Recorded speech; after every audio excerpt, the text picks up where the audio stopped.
Man has been corrupted by Satan, and he is the highest of all God's creatures. So man is in need of God's salvation. The object of God's salvation is man, not Satan. And that which shall be saved is the flesh of man, and the soul of man, and not the devil. Satan is the object of God's annihilation. Man is the object of God's salvation. And the flesh of man has been corrupted by Satan, so the first to be saved must be the flesh of man. The flesh of man has been most profoundly corrupted, and it has become something which opposes God, which even openly opposes and denies the existence of God.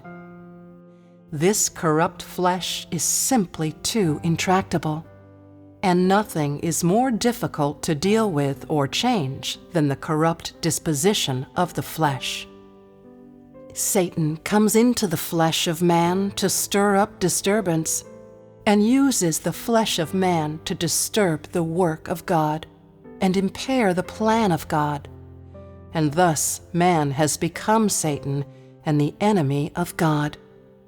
For man to be saved, he must first be conquered. It is because of this that God rises to the challenge and comes into the flesh to do the work he intends to do and do battle with Satan. His aim is the salvation of mankind who has been corrupted, and the defeat and annihilation of Satan, which rebels against him. He defeats Satan through his work of conquering man, and simultaneously saves corrupt mankind. Thus, God solves two problems at once. He works in the flesh and speaks in the flesh, and undertakes all work in the flesh in order to better engage with man and better conquer man. The last time that God becomes flesh, his work of the last days will be concluded in the flesh.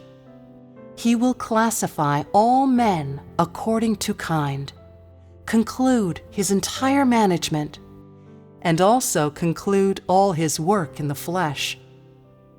After all his work on earth comes to an end, he will be completely victorious.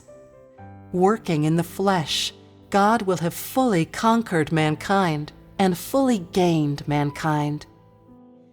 Doesn't it mean that his entire management will have come to an end?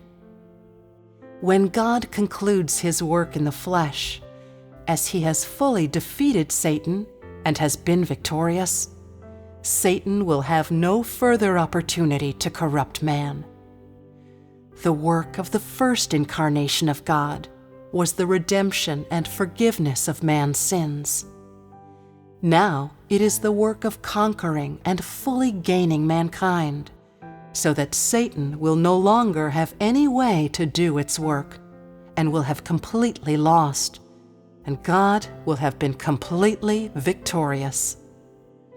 This is the work of the flesh, and is the work done by God himself.